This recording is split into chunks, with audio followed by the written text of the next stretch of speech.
on to the consent agenda.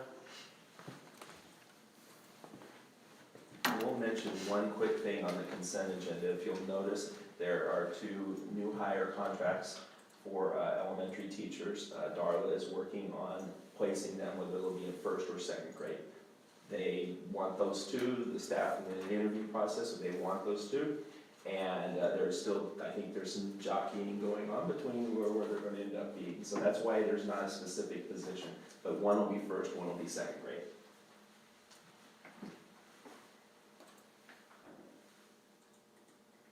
I'd like to thank the 3 donors we got for donations there, the Pete Markey for the Drama Club and Trust Point for Reality and for Reality U and the community daycare. That's much appreciated.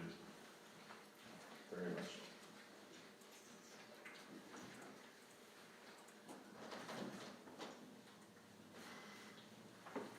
And Ron, are you on your computer too? So you can vote remotely? Yes, sir. Awesome. We'll make a motion to approve the consent agenda items as presented. I'll say. And we can vote our computers, so you can, if you make it, Yeah. or if you just want to Alright, voice. yeah. That's,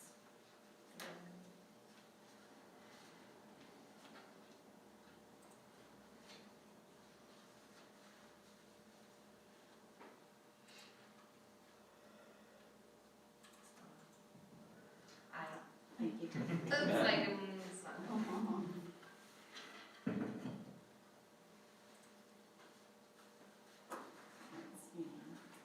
Motion passes 5-0. Anybody sign up for public comment? Seeing no visitors. Not on the agenda. Communications, written items. Looks like we have a pile of written items for the board this month, so it's very appreciative. Oh, Monique just popped in here too. Monique, we just got through the consent agenda. Moved on to communications. We got some written communications here. And then we'll move on to move on to administrative reports. Start with elementary.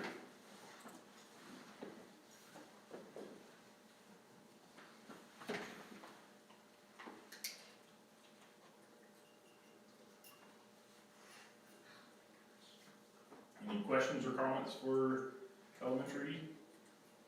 Darla? Short and sweet report. January, getting back after the break, kind of. The days are flying by. Yeah.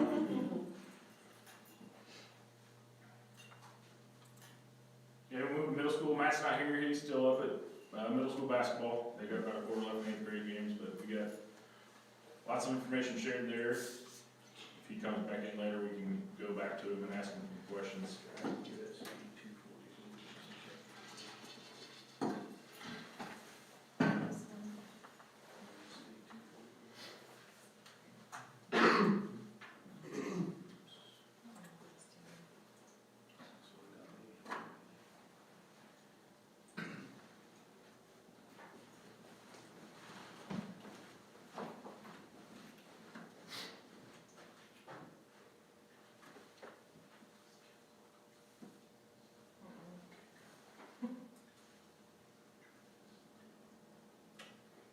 That's right there.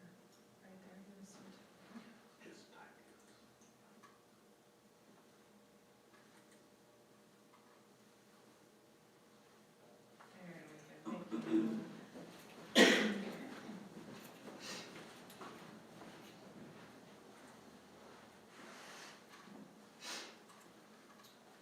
We move on to BHS report.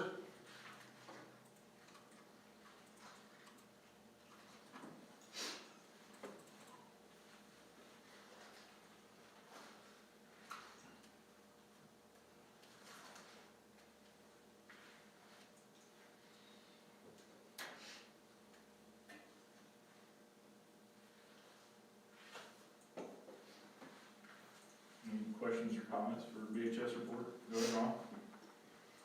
Nope, looks good. Anything to add? Anything you wish you were on there you mentioned? No, that's going good. Yeah.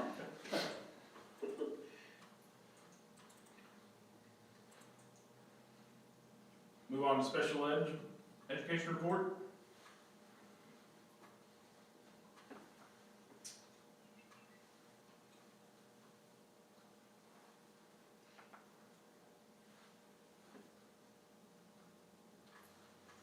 Guys are using quiet time. Is Lindsay there? Yes. Yes. Thank you for announcing where Bridges is going to be located for next year. I know some people have asked me some questions, so I appreciate that we've publicized that in social media and other avenues as well. And How's that renovation going? It is in full swing. I haven't been there, I haven't been there in person lately, but I've been in touch with, the landlord, and the kitchen is in full swing, and, so they're hoping to have it done by June 1, so we can move straight from one building to the next, even if we don't set up or not, but we can at least move straight in. And a quick, again, a reminder, we are not purchasing that building, we are renting that building. So I think there was some confusion that some people thought we might be purchasing that building. We are not. We are just renting, and thankful for that opportunity to be in that building.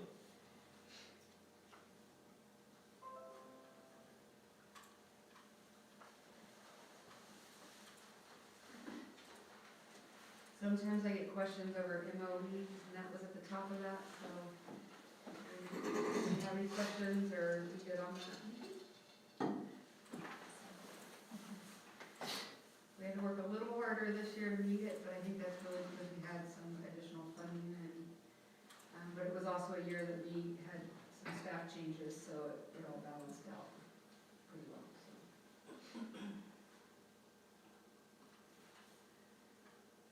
Okay, we'll move on to technology report.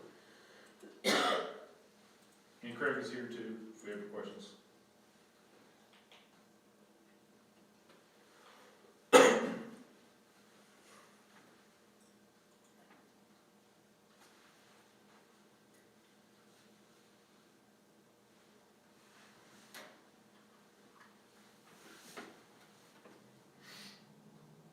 Are the access points in the bus barn garage, or are they just wireless access points, like, to, the bus is pulling in and adds connectivity for them? Okay, I don't know if it was a landline or what. The data will then download directly to the access points on our network, be accessible. Cool. I'm sure being a metal building, that's kind of limited, you gotta be in there to get anything. Exactly.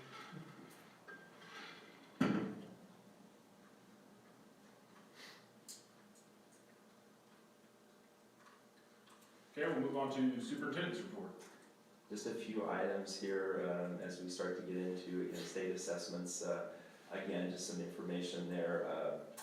Again, we're not all about state assessments, but we take them and we want to do well with them. So whatever we're doing, we want to do well, whether it's just the regular grades, state assessments, Ames Web testing, map testing, whatever the case might be. So anyway, I shared with you some information from our Accreditation Review Council, the ARC, short for ARC, or short for Accreditation Review Council.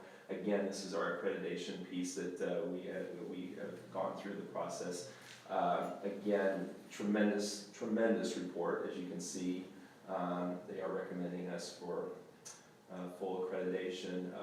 Again, you see that report and that information there. And this is just not the administrators, it's our staff, it's everybody together working hard to make sure that, again, our district is doing really well with taking care of meeting kids' needs in all areas. So again, that information there, the statement from the ARC committee is there. And again, we should all be proud of that. Everybody in USD 244 should feel good and pat themselves on the back and take some credit. So it's really a terrific accomplishment. There's a list of upcoming school events over February, March, April, May, and we look at that and we think May is a ways off, but guys, we'll be here for the May board meeting before we know it, and it'll be the end of the year. So a number of different things happening coming up here in the next, gosh, 4 months. It's hard to believe, but yeah. On a couple of other notes real quick, I'm gonna send you an email or two with some legislative updates and information. There's a lot of things flying around, a lot of different bills, and I kind of shared with you, I've been in touch with Eric Smith and Michael Fagg, our representative, our state senator, sharing our thoughts, or at least thoughts of how it would impact Burlington, if there's a vote a certain way. I always try not to tell them how to vote because I know they gotta think different things and they gotta consider everything. But I wanted to tell them how it would impact Burlington because that's who we are. So I am in touch with them. I'll send you a couple of emails here that had just popped up here recently. And then I guess two other things. One, kind of on an update, they were laying turf on the outfield and the softball field, and it looks like it's done. And so they're progressing at a rapid rate now, hopefully, to get that field done here in the next, I'm gonna say, 10 days approximately, and then head on to baseball and so on and so forth. So that was exciting. So if you have a chance, you can drive by and you can see a lot of green turf. So that's a really good thing. I just received some information. Again, this is a notice to property owners of a zoning hearing, and it's close by. Anytime you have an area where it's close by to where you have property, this would be at 1290 Links Lane, which would be, I think, the Lulabelle nursery greenhouse there. They are looking to do what's called basically ag tourism venue, where they are working to expand their business piece there. We get this notice, and if we have any concerns about that whatsoever, again, we can voice our opinion at the hearing, that type of thing. I don't really think, I drove out there a couple of different times today just to look and see. I don't think it's gonna be an issue for us. Again, it's gonna be that area that would just be a little bit north and a little bit west. It'd be on the west side of Links Lane there, where they have their business area. So I don't really think it's gonna be a problem for us, for the school district. The only thing maybe if they were to have a big event, they might, overflow parking could be the area where we have baseball, softball. But that would be, I would hope that they would consult us if they were going to use that overflow parking area. I don't think it's going to be a major issue. They do have a hearing on Wednesday, it looks like, on the 15th at 7:05 p.m. So if you have any, I know it's just 2 days notice, but if you have any questions or concerns, you can bring it to my attention privately. I can go speak on behalf, or if you want to join, anybody wants to join me at that hearing if need be. Otherwise, if not, I'm not going to go to the meeting unless there's a concern. So that is it for the three additional items. Any questions?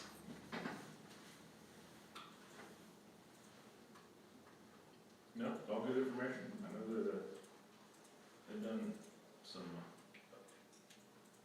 work on their property up there across from us, and Yes. it looks good, so it's very well done. I don't think I have any concerns or anything with them moving on. Very nice. Yes, I would agree. No other questions or comments, we'll move on to board reports. And I actually, just coming from middle school, in between games, I walked over and went to the turf, so yeah, I was curious, I didn't want to get yelled at for not wearing a hard hat, but walked over there, took some pictures, pretty neat. Yes. And there looks like they're doing a lot of drainage work outside of what I would consider the scope of the turf project, like north and east of the baseball field, they're routing that drainage so it goes away from our expensive turf project. Exactly. They have done a tremendous job of the gravity flow, if you will, the way, and they've shown me, and because I'm interested to see how it's all going to come together, and they will. I say that they're just great to share information. So yeah, it's exciting. Move on to the audit report. You're up. I might not be as quick as all that was. So my name is Kyle Spilbush with Jared Gilmore Phillips. We're the ones who completed your fiscal audit for the year ended June 30, 2022. Like always, there's those letters in front of your packet. We'll skip past those to the very end of the presentation. We'll start on pages 1 through 3. Page 1 through 3, those are the independent audit report. This, as well as a couple of other reports at the back of this booklet, are the only thing in here that actually belong to us as auditors. Everything else in here is the district's information, and we just take it and put it in prescribed format. So So that first paragraph is what we audited, which is the accompanying fund summary statement, the regulatory basis receipts, expenditures, and unencumbered cash balances of USD 244 for the year ended June 30, 2022. That next paragraph talks about an adverse opinion on US GAAP financials. Since we elect to follow KMAG, which is a modified cash basis of accounting, we have to issue an adverse opinion on GAAP financials because there'd be material differences for things such as debt, prepaids, receivables, things of those nature. With KMAG, you just have cash and accounts payable.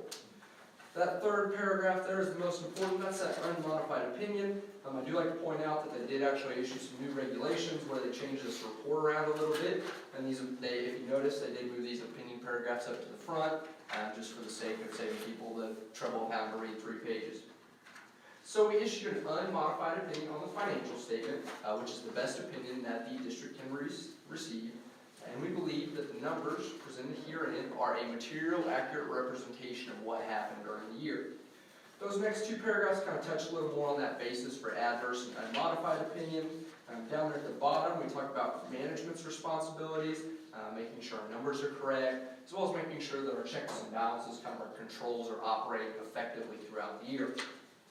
That next section there on page 2 talks about our responsibilities as auditors. We audit according to generally accepted auditing standards, that KMAG, that Kansas Municipal Audit and Accounting Guide, and then also government auditing standards. Because we receive such a large amount of federal funds, we're required to have a single audit, which just adds a little extra layer of auditing per se.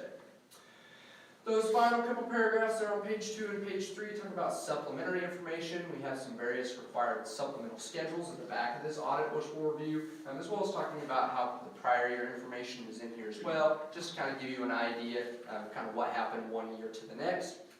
And finally, that last paragraph there at the bottom of page 3 talks about other reporting required by government auditing standards.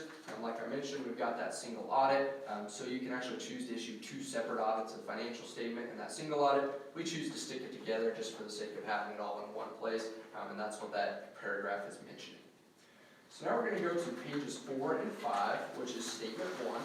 Kind of the meat and potatoes of the audit financially per se. It just kind of gives you a quick synopsis of kind of what happened within each fund. Over there on the far left, we list out all the various funds held by the district. And then we have our beginning unencumbered cash balances, or our cash carryover for budget purposes. That next column is going to be receipts, that money we brought in. Next column, expenditures, money we sent out the door, to get to our ending unencumbered cash balances. Now, with all Kansas municipalities that elect to follow KMAG, there's about an 8 to 10 page checklist you're required to adhere to, some various statutes and regulations. One of those is that each fund ends in a positive cash balance. As you glance through there, you will happen to notice there is one negative. That's allowable for the state because it's a grant fund. We spend that money ahead of time, we're expecting reimbursement, so they understand that that's how most grants operate, and so they do recognize that that is allowable. So as you can see, we didn't have any issues to disclose there. That next column is going to be that accounts payable. This is kind of what's that caveat of KMAG. Those are those bills we get in July and August for services from June or prior that we pay. And just to kind of get those expenditures in the right period for budget purposes. Finally, we get that ending cash balances, far right column, and as you can see on page 5, that ties to our actual cash per bank. We've got a little breakdown there, the various types of accounts that we hold. One of the things I always like to point out is that agency funds amount that we subtract out. Those are the funds that the district holds in their accounts, but they don't belong to the district. Things such as our student activity accounts and things of those nature. And we'll see a schedule of that at the back of this audit. Now we're going to get into the footnotes of the audit, kind of the words behind the numbers. Footnote number 1 is our summary of significant accounting policies. Won't spend a lot of time because this really doesn't change much year in and year out. Talks about KMAG, talks about Kansas budget law, things of those nature. One of the things I do like to point out there on page 8, underneath that numbered list, in that paragraph, we would disclose any kind of budget amendments that we had. We didn't have any to disclose. The only thing we talk about in there is the usual, the general fund and supplemental general fund get adjusted for enrollment each year. Page number 9, we get to footnote number 2, which is our stewardship, compliance, and accountability footnote. This is kind of that KMAG checklist footnote, if we have any issues there. The long, lengthy part is talking about that negative unencumbered cash balance, cites it's an issue, but then also cites the statutes to make it allowable. That last sentence talks about any budget violations, which we did have 2 in the Rec Commission and Rec Commission Employee Benefit. And that was just a product of us paying out all the taxes we collected, which was more than we budgeted. So we have to recognize it as a budget issue, but in theory, you know, we're paying in their money. We're just required to disclose that. Footnote number 3 is our deposits and investments. Those first 4 paragraphs, pretty general regulations that we're required to adhere to as a Kansas municipality. Things such as our money has to be in banks within the county we operate or surrounding counties. We can't go putting our money in the stock market, as well as requiring that our funds are secured at the end of the year. There at the very bottom of that footnote, we actually have information pertaining to the district. Our carrying amount of deposits was a little over $8.1 million, and then the bank balance was a little over $9.6 million. That big difference is just due to all our outstanding items at the end of the year that hadn't cleared the bank. We held that money at 3 different banks, so $1.5 million was covered by FDIC insurance coverage, and then that remaining $8.1 was covered by pledged security, so we met that requirement to be secured. Footnote number 4 is another special caveat with school districts. You know, we get that money in July, that's for the prior period. We're just required to disclose what that amount is, a little over $267,000. On page 10, we get to footnote number 5. This is called right to use contracts. There were some new regulations as well that came out regarding leases. They changed them from capital to finance leases, and then they kind of did away with the operating lease wording. So now we just refer to these as right to use contracts. Kind of any kind of agreements we've entered into for equipment, space, etc. That we're never going to own that property at the end of that agreement.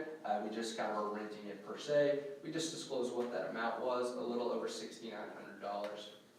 Footnote number 6 is our defined benefit pension plan footnote.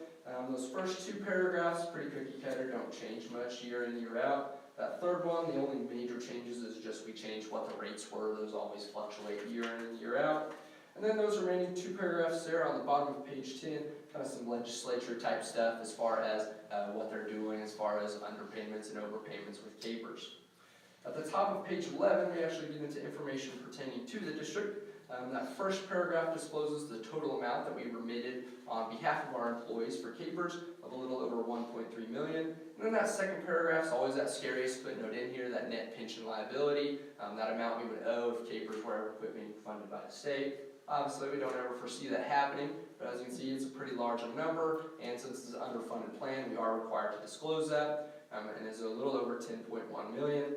I'd like to point out, compared to last year, that number did drop drastically, but I did just see the new report come out, and unfortunately, it looks like everything that they gained, they lost in the prior year. So, it looks good this year, it's not going to look good next year. It went way back up again.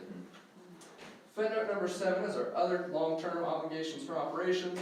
That first paragraph talks about an additional 1% for capers for death and disability insurance that we pay. And then we get into the vacation and sick leave policy.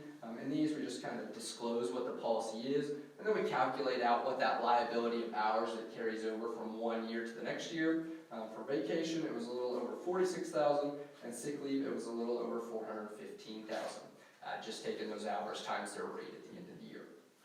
Then if you roll over to page 12, we get to our early termination benefits, or our early retirement.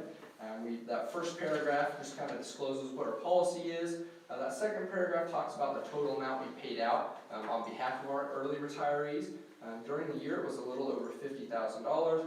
And then we're just required to disclose those future payments that were currently agreed to based on those people that have taken advantage of that. And as you can see, it's listed there down below. Footnote number 8 and 9, pretty cookie cutter footnotes. 8 deals with risk management.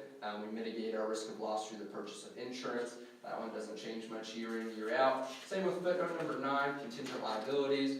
Always the possibility a grantor could come back 3-4 years later down the road, say, hey, you didn't spend that money how we envisioned. You actually owe us some of that back. So there's always that contingent liability that they could come back and request some of that back.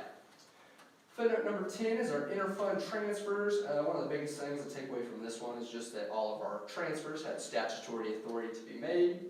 Footnote number 11 is our contingency footnote. This is just on that COVID-19 again. We're just required to put that in here as COMS was still ongoing during this audit time period per se. It did actually get removed from our footnotes for the next year, and so that you will not see that one anymore, barring any unforeseen changes, obviously. And then footnote number 12 is our subsequent events. This is anything that happened from July 1 to the period that we issued the audit. It's kind of large or out of the ordinary for the school district. The only one we have to disclose is that turf project we've got going on, a little over $3.2 million, and then we just disclose that 2.2 of that is financed through a finance lease, and then that remaining amount is paid out of the capital outlay fund. Now we're going to get to that supplementary information. On page 14, we get to the budget schedule. This just gives you a breakdown of all your budgeted funds. Over there on the far left, we list all those funds out, and then we have our certified budget. That next column is going to be our adjustments to comply with the legal maximum. Once again, those are those enrollment-based adjustments. And then we have adjustments for qualifying with budget credits. These are going to be things that we don't necessarily have to budget for because we know we're getting reimbursed for those. Funds are coming from somewhere else to pay for those items. Things such as grant proceeds, loan proceeds, reimbursed expense, things of those nature. So you add those three columns together to get to our total budget for comparison, and then we compare that to the expenditures charged for each fund during the year. And finally, that far right column, the most important one, the one time a negative number is a good thing, that means we were under budget. The supplemental general you'll see was $1 over. Well, the state gives you $1 leeway on your budget, and then we just point out the rec commission and that employee benefit where we were over budget. And that's just, like I said, just simply due to paying out more than what we budgeted to pay out because we collected more. Pages 15 all the way back to page 40 are individual fund summary statements. I won't spend a lot of time on these because we'd be here all night and Craig's trying to get us out of here in 2 hours, 5 minutes. But this just goes into more detail as far as where our money comes from, where our money goes, and receipts, things such as federal sources, federal grants, state sources, or state aid, local sources, things of those nature. And then expenditures are broken down by the various categories required by KSDE. And then we also get that prior year information and current year, so you can kind of have for comparative purposes, kind of see those trends, what's happened one year to the next. Then we have that budget for each line item, and then the variance over under by budget for each line item. One of the things I always like to remind people on that is that the budget is really adhered to in total by the fund, not necessarily by line item. So while those are, do look kind of varied, they really don't have a lot of weight behind them because you're mainly just looking at the ending number. But I encourage you to kind of glance through there, kind of see those various funds, see the activity throughout the year. If you turn to pages 41 and 42, these are our student activity funds that don't actually belong to the district. Those are those agency funds I talked about. We just list the various funds, their beginning balances, receipts, disbursements, and then ending balances. The next page are our district activity funds, and these are the ones that actually do belong to the district. The main two, athletics, and then our special projects and various 21st century, petty cash, sales tax, things of this nature. Pages 44 and 45 get into our single audit portion of this package. 44 and 45 is the schedule of expenditures of federal awards. This just breaks down all the federal grants we receive and spend during the year. Over there on the far left, we've got them broken down by the various departments of the government, and then we go into detail as far as where they pass through somebody and then the actual name of the grant. If they were passed through somebody, we have an identifying number for that entity. Then we have a federal CFDA number, which is a 5-digit number assigned to each grant, just so the government can keep them all separate. Provided to sub-recipients, if we received any grant money that we in turn granted to somebody else, we'd list that amount there. Cash receipts, that money we brought in, and then our expenditures. The biggest thing on page 45 is just that this number, continues to creep up with all that ESSER money that we keep receiving. Probably have another year of it really going up, and then it'll probably start kind of trickling down soon again, I would guess, unless something major changes. With a single audit, it's if you spend over $750,000 of federal money. As you can see, we were well above that. So then we're just required to select a program to test based on kind of past performance of that program as well as dollar amount. The two that we did select this year were the USDA Child Nutrition Cluster there at the bottom of page 44, and then also the ESSER money that we received kind of in the middle of page 44. If you flip over to page 46, now we get to the Government Auditing Standards Report. I'm going to kind of make light of this report because we don't actually issue an opinion in this report. This is any kind of internal control over financial reporting issues that we have. I do like to point out that we did have one issue to disclose this year, and we don't really talk about it in detail in this report. We'll talk about it in more detail later. But if you look at that fourth paragraph down, we just talk about how we have a finding 2022-01 that we consider to be a significant deficiency, which is kind of that second level of control issues. So I don't spend a lot of time on this because there's really not a lot of information. You know, it's pretty cookie cutter that we put it in here, but we will look into more detail on that finding later on. If you turn over to pages 48 through 50, this is that major program report. This focuses on that USDA child nutrition cluster and then that ESSER money, kind of the results of our testing there. The big paragraphs to point out there are the second and third one on page 48. We actually issued a qualified opinion on the USDA nutrition cluster as a result of a finding that we'll look at again later on. And then we have a modified opinion on our other major federal program. So I kind of make light of those reports because there's not a lot of information per se. Just kind of discloses the general where there are issues, where there are not issues. And if you turn to page 51, you'll say we should just skip those reports. That's a lot of words. Let's go to page 51, look at the schedule, and it just tells you everything you need to know. Up there at the top, we talk about our financial statement, what opinion we issued, that adverse on GAAP, and then unmodified on regulatory basis of accounting, those issues in internal control over financial reporting, which we have that yes on significant deficiency, over federal awards, once again another yes on significant deficiency, and then our opinion on the major program report, which was a qualified opinion, and then that we had some audit findings to disclose. Then we list out those major programs that I spoke about earlier, and we talk about that distinguishing between A and B programs is $750,000, and that's just kind of a dollar amount based on the type of program, depends on how much testing you do. And then that auditing qualified as a low risk, that'll always be no for the school district. Because we like to follow KMAG, which isn't a state required basis of accounting, it's always going to be low risk or high risk because that's one of the questions to be low risk is that you either follow GAAP or you follow a state required basis of accounting. All it really means is that it just changes the level of testing we do from 20% of your federal dollars spent to 40%. So now we're going to get into those couple findings that we talked about earlier. There on page 52, we have our first that financial statement finding, kind of that internal control issue. We've had this process of writing split checks where we, have a big PO for a project. We have 4 or 5 checks written for that project because, as they trickle in, they're maybe not for the full amount. So we just use that same check number repeatedly to pay, A, B, C, D, E, F to pay for that project.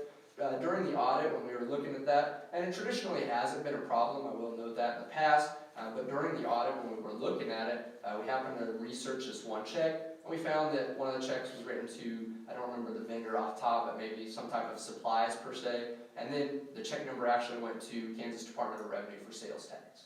So that split check, while it said in one system that it was for supplies, what actually got written for was something totally different. So that's where we felt the issue lied, was that it'd be easy to manipulate that and see, why we wrote the check to this, it really went to this person. So that's just a note. And like I said, it went to sales tax or something like that. So it wasn't like it was a fraudulent check or we found any issue with that, but we just felt that it was probably best if we were going to get rid of that issue going forward because it also caused a headache on our bank recs at the end of the year too.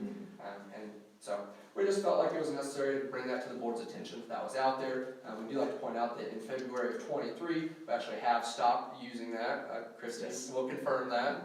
But so we did actually get away from that, and that'll hopefully curb that problem going forward. But like I said, we found that issue. We just felt like it was needed to be brought to the board's attention. And then on page 53, we have that federal award finding. And unfortunately, this is a repeat finding from the prior year, dealing with our meal counts. Once again, we're having handwritten sheets, taking care of how many meals we have at each site. When we come in and test, we actually kind of go through those sheets, compare them to what was reported as submitted to KSDE to make sure those numbers match up. And we found an issue that they weren't matching up entirely. They weren't off a lot, maybe like 5 or so meals. But because this was another issue as what we had in the repeat from the last years, you'll see on page 54, we just felt like we have to put that in there that this can't be happening, because we can't be claiming more meals than we actually serve, or vice versa, we're underclaiming, we're not collecting all the money for the meals we serve. So that's what that information is basically pertaining to, is that issue with that. And like I said, on page 54, it just talks about it from the prior year. Christy, I believe, was gonna start kind of looking that over a little more closely, and we're gonna have 2 or 3 people. I'm not sure the exact process that you've implemented, but we're gonna have 2 or 3 people kind of reviewing that meal count to the individual count sheets, just to make sure that they're jiving back and forth, because it's a simple issue. It's just, one person maybe is trying to fill it out, maybe they're even in a rush because we're behind, and so we're just going as quick as possible.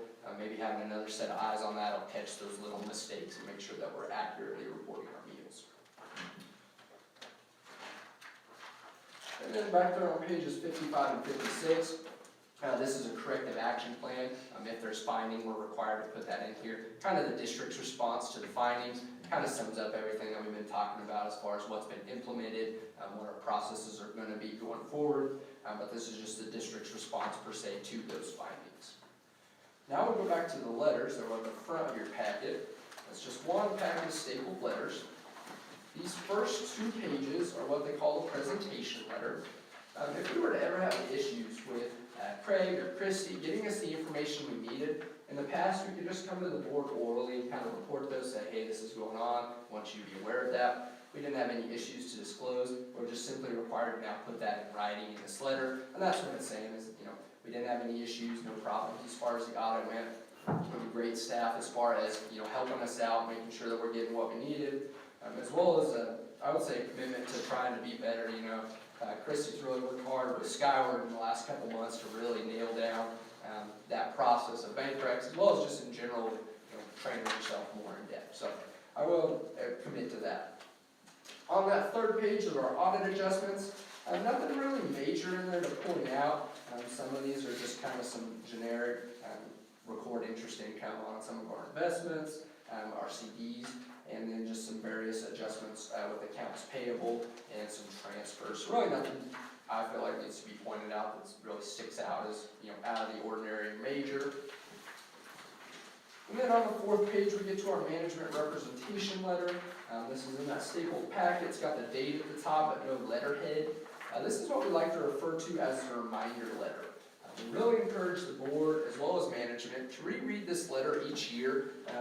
Each one of these points we should have talked about at some point during the audit with management. So it's really good to reread that, kind of see those things that we might approach you about, see those kind of questions we asked during the year, kind of just stick it in the back of your mind like, oh hey, this happened during the year, need to make sure that we tell our auditor about it in the next year. So with that being said, do we have any questions or comments?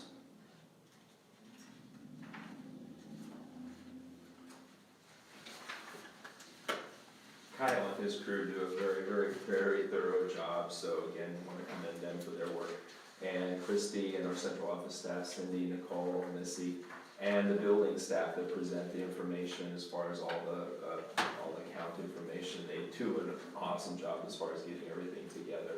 And as you can see, we've got some corrective action as far as we're dealing with the issues and making sure that they are taken care of. And we're, as Kyle mentioned, we have a commitment to get better with those 2 areas for sure. So, and Christy and the central office staff has spent a lot of time with Skyward too. That's been very beneficial, especially with that split check scenario. That's been going on for years and years and years, and it needed to be taken care of, and it has. So, yes. Sometimes I always feel like it's best to blame the auditor when changes need made, so we're happy to take it. Does anybody have any questions, anything for Cindy? A lot of information, but I think in years past, we've, maybe last year was not as in-depth. I think every other year we kind of do like the in-depth go through like what we've done tonight, and I think that's good for us to go through some of those statements. Yeah. Right, so that's really good, I appreciate that. And if you guys ever do have questions, Christy, Craig, you can always get a hold of us throughout the year. We're happy to help, so. You guys have a good evening. All right, thanks. Thanks, Kyle. Safe travels. Thank you. There's one motion to approve the audit. I'll move to approve the 2021-2022 audit as presented. I'll second. Monique, are you on a computer able to vote?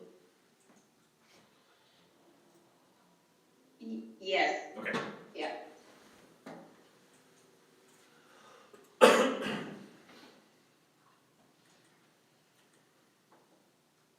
Motion passes 6-0. Now we can see if we're happy with what we were presented with and move forward with the same auditor next year for contracts, approvals, and appointments.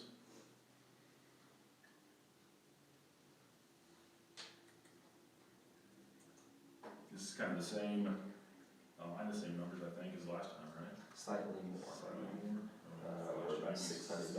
Maybe 400 is right in front of me. Right.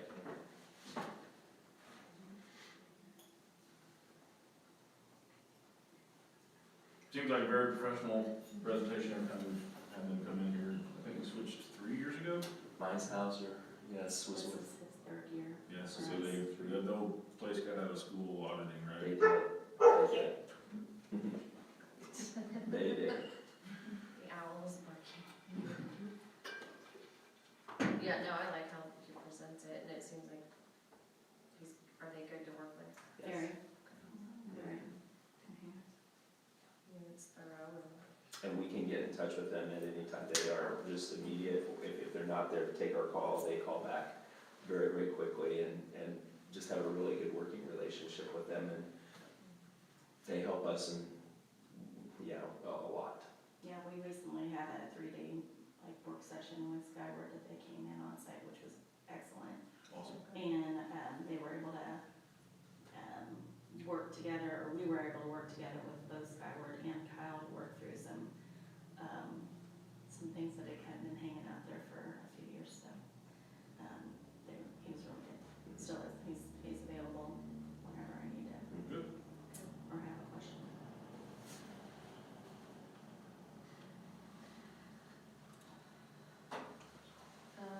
Okay. Motion to approve the engagement letter with Jared Gilmore and Phillips, PA, for the 2022-2023 financial audit in the amount not to exceed $9,000. A second.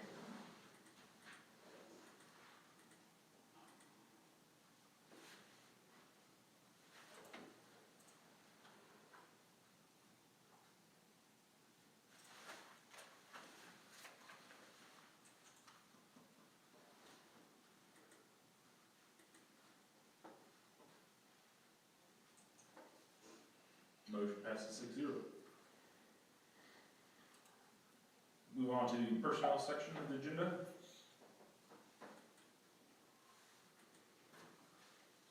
Motion to recess into executive session for 10 minutes for matters which would be deemed privileged in the attorney-client relationship under COMA to include Craig Marshall and KASB attorney by phone. Second.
I move to accept the retirement request of Pamela Babb as high school fax teacher with regret at the end of the 2022-2023 school year. Second.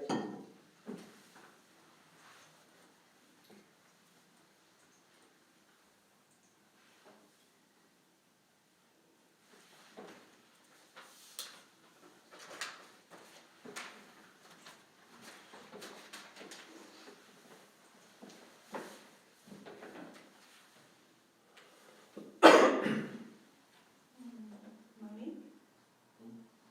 Monique, we're still waiting on yours. On mine, Monique, I sent it. There it goes. we got it. Motion passes 6-0. Move on to the next one, and I'll move to accept the retirement request of Tim Johnson as high school science teacher with regret at the end of the 2022-2023 school year. Second.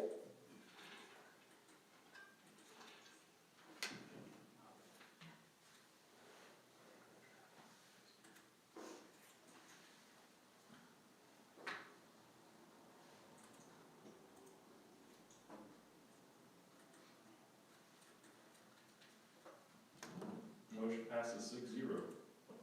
And again, Pam's taught for 31 years, 4 of those with us. And Tim, 32 years, 21 with us. And they will be missed.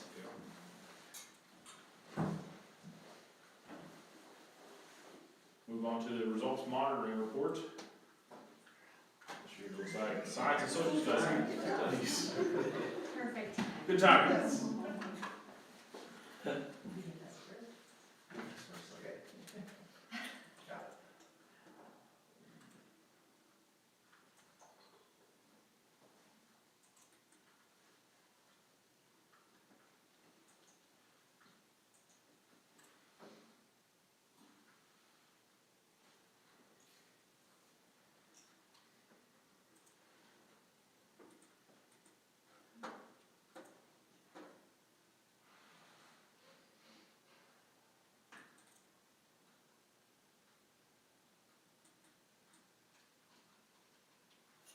I guess I can start.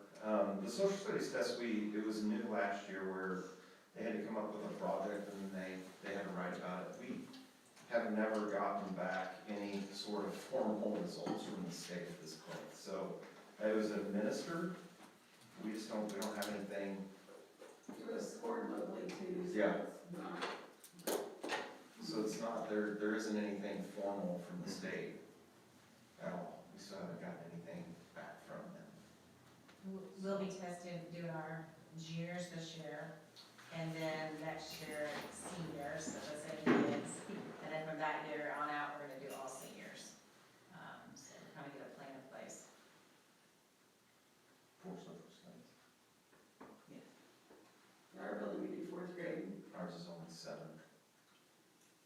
So we kind of shared the wealth in each building, took a grade level there in that grade span. For the science assessments at BES, we only have that also in fourth grade, and we take the math assessments. Go ahead and click on that slide, Kristen. And we continue, these scores are really consistent year to year for the fourth grade students. They perform very well on the science assessments with a large percentage of the class in the average to high average and high range. So this year you can see it's 70% of the kids are in those 3, which is pretty strong, so. And our results are pretty strong too, with the exception of it was last year's 5th grade, which is this year's 6th grade, which traditionally has performed lower than what most classes do at BMS. That's also the class that we had 75 kids last year in 3 sections. It was very large, but they typically perform lower but are making gains in the right way as well. They're just lower performers. When you look at 8th grade again, they were above the state average in science as well as on math. They were above the national average there as well.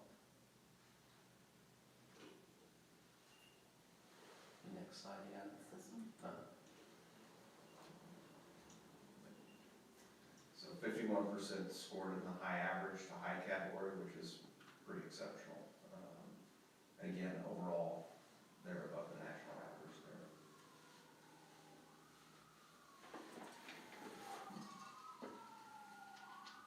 And then this is the kite piece. Again, I mean, if you look at the upper two categories, 8th grade, they're performing above the state average.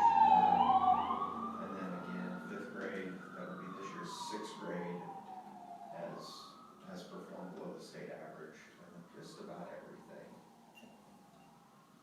But when you look at some of the MAP scores, at the end of last year, they were actually only like a 10th of a point below the national average on MAP. So there's a little bit of that summer regression as well.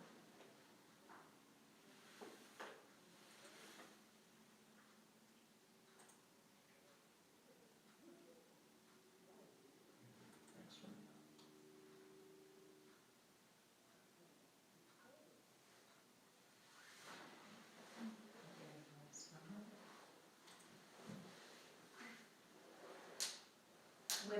With our science, if you have any questions, but with ours and then with the ACT, kind of taking a look at that, we've taken a little dip with our, I think as we covered some of that through the last little bit, but our science, we are getting the numbers up in those upper level classes again, so from pre-enrollment, so that's a good thing.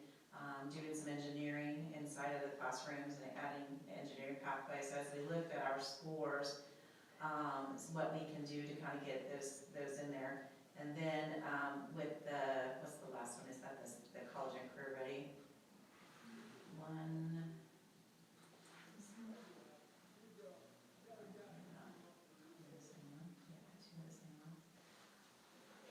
Yeah, that's a college. Yeah, that's the college and career There we ready go. for the 5-year I can't see trend. that far with contacts.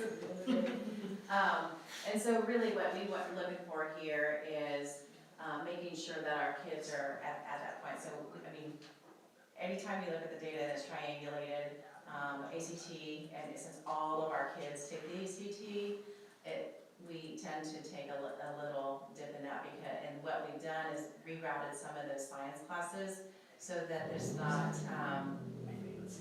an easy out. They're still getting those standards built in there. So we've taken a look at that. That's good. There, thank you. Thank you.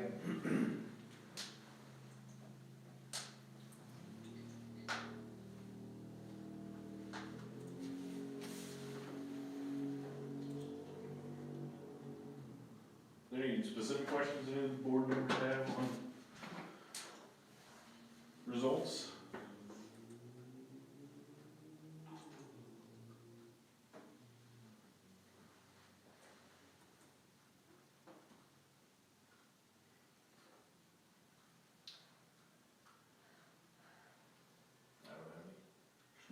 I think a good comment that Jody made as far as we want to encourage students to take those challenging classes. If they can take those challenging classes, they may not get an A, and they may get a B, but that's not a bad thing. It's okay to, struggle a little bit, have some challenges before they may end up going off to college. And that those challenging classes, again, will help them in the future. Another piece to this is the state universities, and you can speak to this, Jody and Taylor, if you want to, on this. State universities' ACT scores are not required as much now because they want more kids to enroll. They've had a number of kids that are going into technical colleges more so, and so the ACT isn't quite as important as it was before. It's still important for scholarship money and so on and so forth, but it's not quite as emphasized as much, to get in for just college admission. So anyway, a little different. Yeah, and basically, you got the money, you can go, but if you have the match of your GPA and your ACT, you're gonna get a lot more money now because they're letting a lot more people in the door. But our kids see the value in it. It's not that, I still think our kids see the value in it. It's just that when they see that the rigors in the other classes as well, it just looks differently. I think that'll be an upward trend again.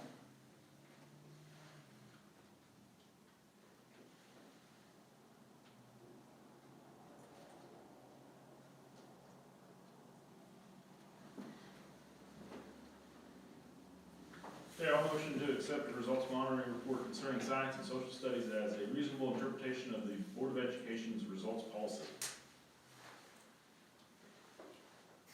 Second.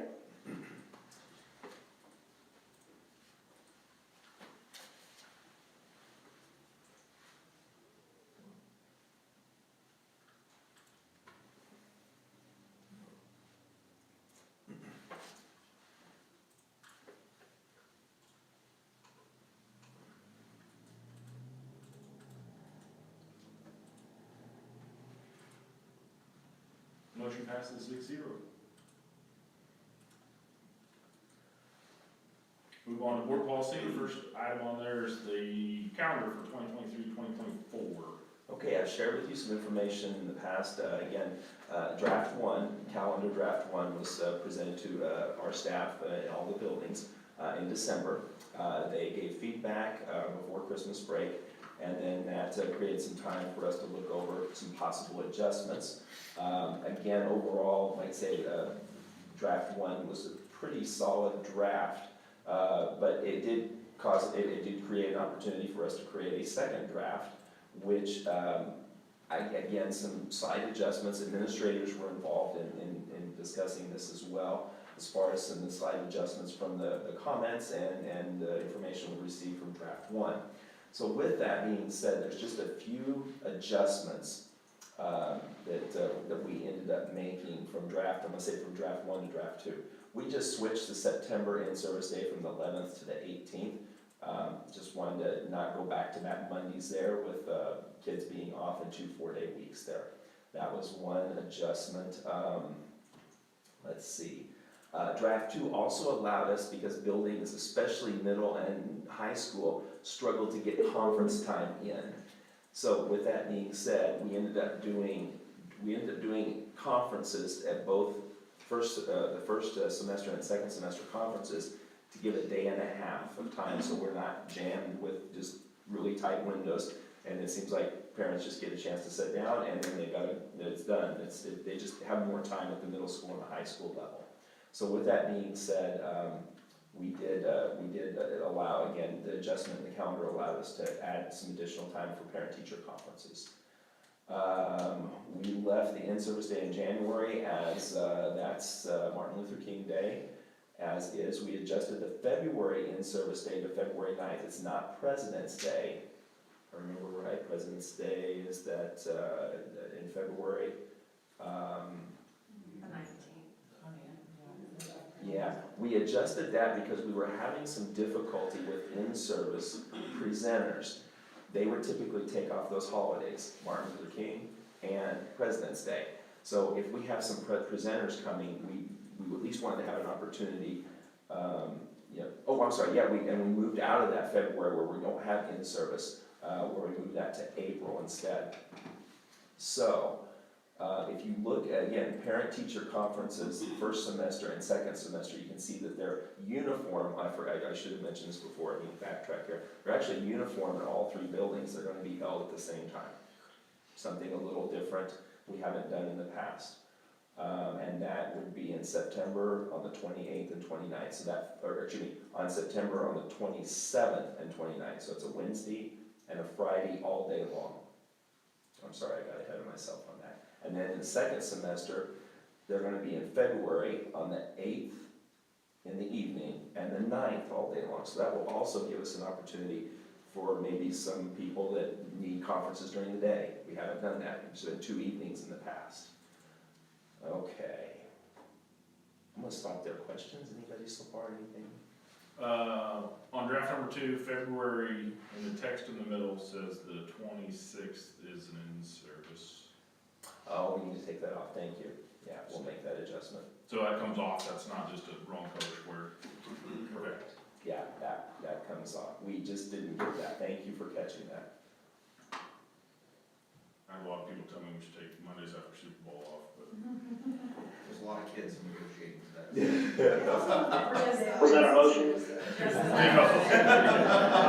I was gonna second that. If people can guarantee that the Chiefs are gonna be in the Super Bowl every year, but see, if we do that, then we're jinxed them, see, so, anyway. And if you're a Broncos fan, you may want us to be jinxed anyway, Right. so We're Celine, all I know tired Celine's a now. Bronco fan, so anyway. No, I did hear talk, they were talking about the Columbus Day, getting rid of Columbus Day as official holiday and then making Super Bowl Monday like Yeah. official holiday. March, it's a strange calendar. No Fridays sorry. again. Yeah, That's it's, what this March is too, right? yeah, it's the way spring break pops up and just in-service time. The teachers like that half day, in-service half day to be able to work and wrap up grades for the end of the 9 weeks. So that's on this calendar, the first. And then we've had a number of comments about having the Friday before we start officially that spring break, so you can do something the weekend before actual spring break starts or the weekend after. So that's, yeah, March, there's only one Friday in March there. And So- Easter's really early. So, And yeah, and because we've got the Good Friday and Easter Sunday. Go so ahead. September 29th and February 9th are no school days, so teachers are not working? They will be in parent-teacher conferences all day. Okay, So they will be working all day with conferences. so And we some can, of the no school days, they don't work, and some of the no school days, they do. yes, Is there like a different, can we, we can could, we, I don't know. Fuchsia, a different color. Could we delineate that differently or something? Because it appears can. like we've added 2 extra days. You know what I Yes. mean? It looks like we've added, That's a good point. That is a good point. We haven't done, like I said, we haven't done the conference scenario where we've Right. done a day, so that is a really good, it's only been evenings. well, and that's, I don't know if you could do it blue Yeah. as the teacher work day, because really that's basically what it is, right? Well, no, we actually, believe it or not, What is for it? conferences, we get full credit. We get full Okay. credit for a So day. we do need a whole new color. We do need a whole new color, yes. So, in-service days, we get half credit for the number of hours on our hours, or 1,116 hours for in-service days. For parent-teacher conference, it's considered full credit, so we get Okay. all the So yeah, hours. we just need to maybe Yes. delineate that separately, so it doesn't appear that it's another. So that February in-service day that we've had, President's Day, is shifted to April, that 19th, and we just moved it there. That was a comment that was made, and then the rest of that's pretty much the same. So wraps up the school year on the 5th or the 14th with kids, 15th for a flex work day. Any questions on either draft 1, draft 2, anybody? No, I think it's worth a shot. I've heard from teachers and staff that they'd like to maybe try those days of conferences during the day, and, it's not so pressed into the nights. So I think it's worth a shot to give it a try, see how it works for a year. Mm-hmm. And we do, the motion in the past as far as the ratification piece with BUTA. Remember, we do that at that statement just because we don't necessarily know what they may bring to the table as far as for negotiations. And remember, 3 years ago, we made the adjustment on the length of the day. If they bring that item, that's why we would mention, that it could be subject to ratification, just because that might be an item they bring to the table as one of their items for negotiations. So, anyway. Any other questions? I'd like to thank the staff and administrators and everybody for giving input onto this, and I think we've got a pretty good calendar, and we'll see how the parent-teacher conference piece works.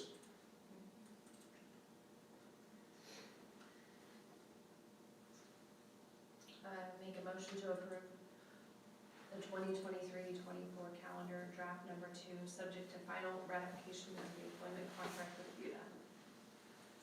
no second.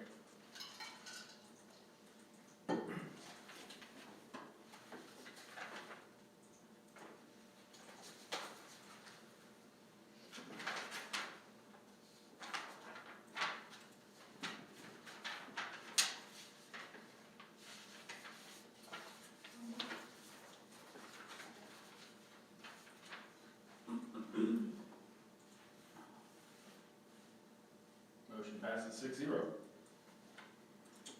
move on to KSB policy updates. Okay, I'm gonna try to go through these fairly quickly. Again, please stop me though if I'm going too fast.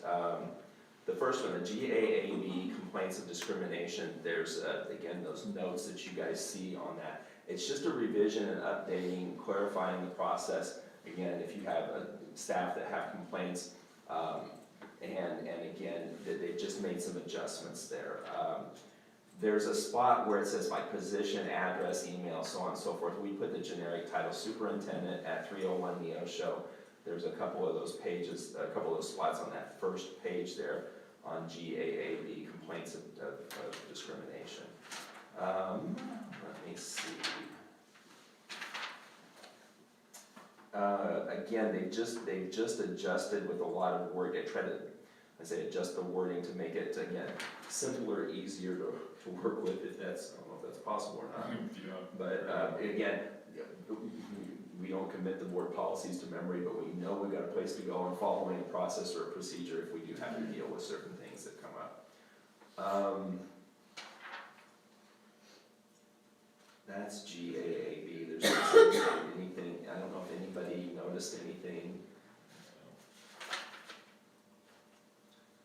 Okay. The GCRF, which is, oh, here it is. GCRF is, again, just non-school employment. It deals with classified employees. Again, they have a job to do. They should be doing their job. They should not be asking off from their job at the school to go to a second job, if you will, or another job. So that just deals with that. They have a duty date to perform and so on and so forth. So that's GCRF.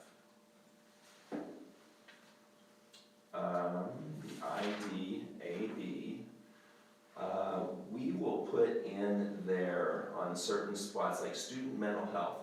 The superintendent and administration may develop and implement a student mental health awareness policy, because that would be not necessarily me. I wouldn't be telling the elementary, middle, and high school exactly what to do. We'd be working together to determine if student mental health, what that would be, what that would need, what we would need to do.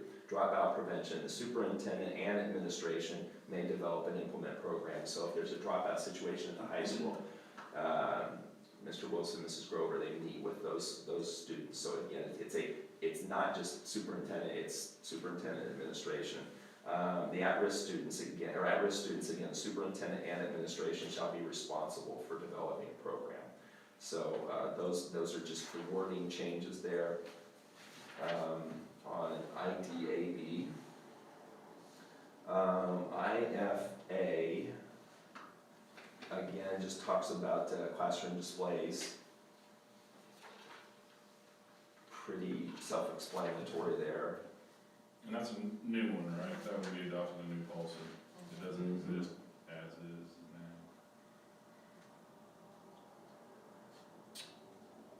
now. And JBE, the truancy piece, that one the one spot there at the top, the building principal, just cross out or, it would be the building principal shall report students who are inexcusably absent from school to the appropriate authority. That's the building administration's job.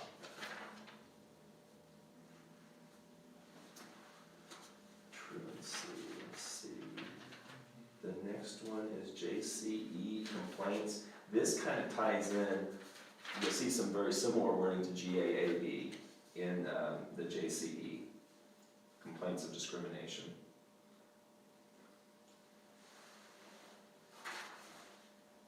And I don't think there's anything other than just some strikeout language that they have there, and so on and so forth. JCE.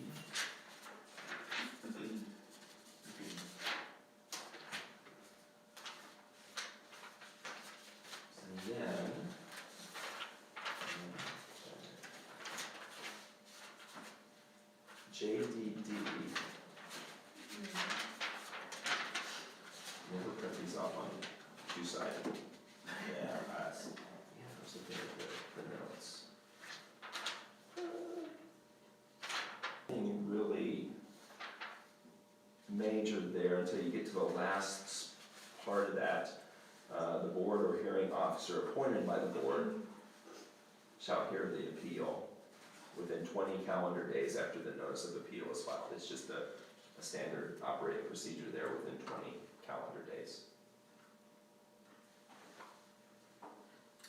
And KN complaints, you'll notice that probably looks a little similar to the JCE at times, as well as the GAAP.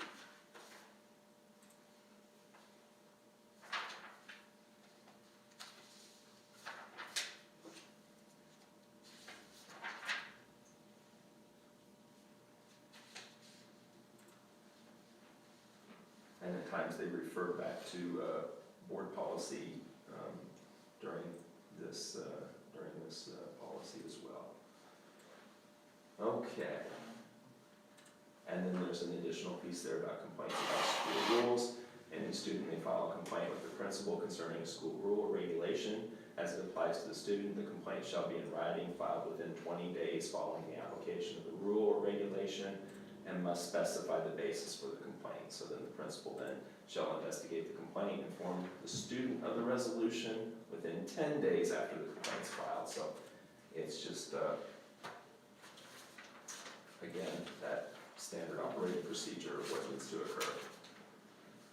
And then it looks like the last item, they have just deleted family night, LED family night policy. LED is out.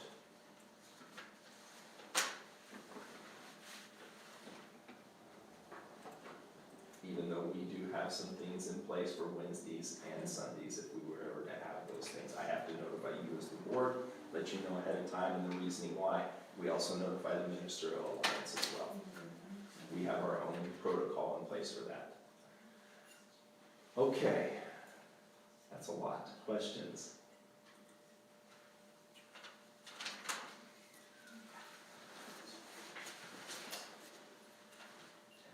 I just kind of want to get a feel for the rest of the board on the classroom display stuff. Did everyone read what that policy will say?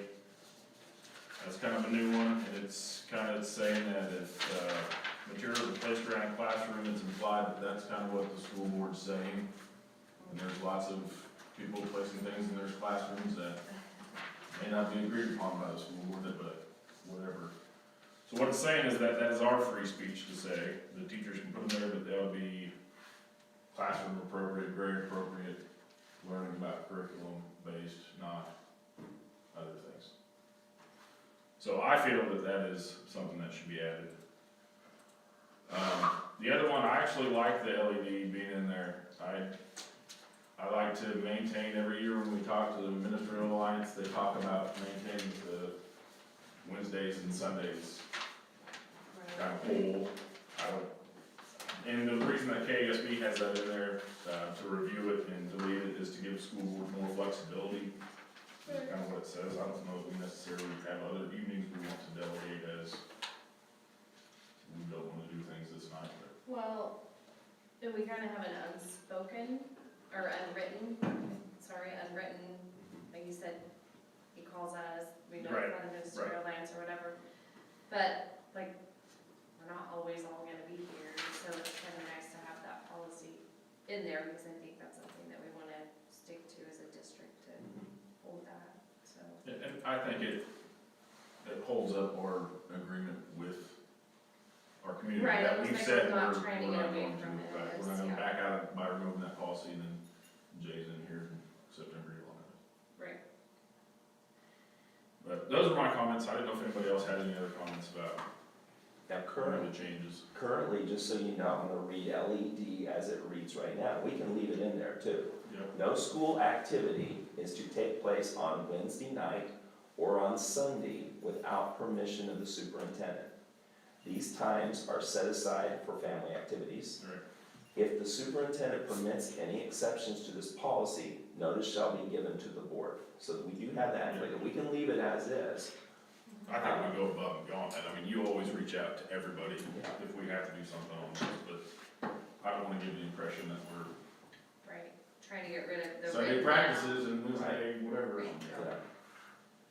That was my 2 cents. I don't know what anybody else thinks. And I'm truly fine with leaving it in there. I mean, I think we should leave it in, because that's what I think most of us have committed to want to stay with. Yeah, and So it doesn't see any point in taking it I out don't- of a written policy. I don't want to, if in 6 years, and when some of us aren't here, and this Right. policy's not there, and they don't even know why it disappeared. Well, the reason is very valid, some school districts may not want Wednesdays and Sundays. But, yeah, I want, if that's gonna be a direction that gets changed later, that they at least have to address that we've said it. So, Right. Mhm.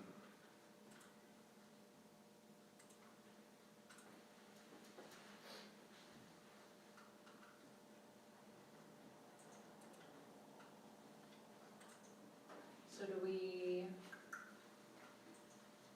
You can because approve we're not approving them as presented. We with want the to- exception of LED With the bulbs. exception. as amended or Or as amended. as amended and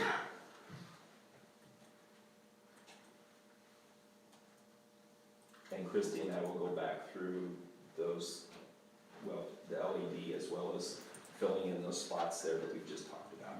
I don't know how you would like to word that, As amended with the exception of LED family night. but. Okay. I think that would be fun for.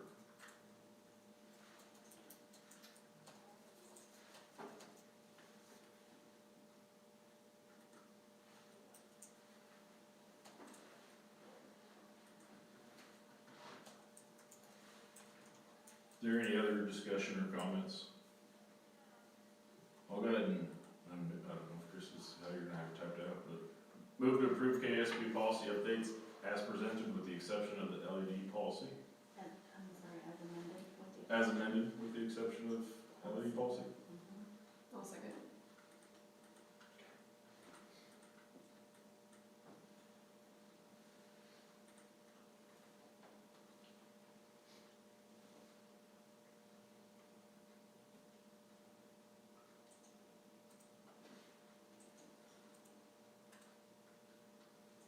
Sorry, was it the, okay. You're back. Well, I was looking at the document, Oh, so I sorry. was having a hard time to go back. We got you. Motion passes 6-0. Move on to negotiations. Just a quick 10 minutes on this, just to get some feedback, please. Motion to recess into executive session for 10 minutes to discuss certified contract pursuant to the exemption for employee and employer negotiations under Coleman, return to open session in this room at the end of time, including Craig Marshall and Lindsey Graff. Second. Thank you, guys. Was that kid all right? Did he even get stitches? I had to, because I think it's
anything we'll change about kinda how we run the show?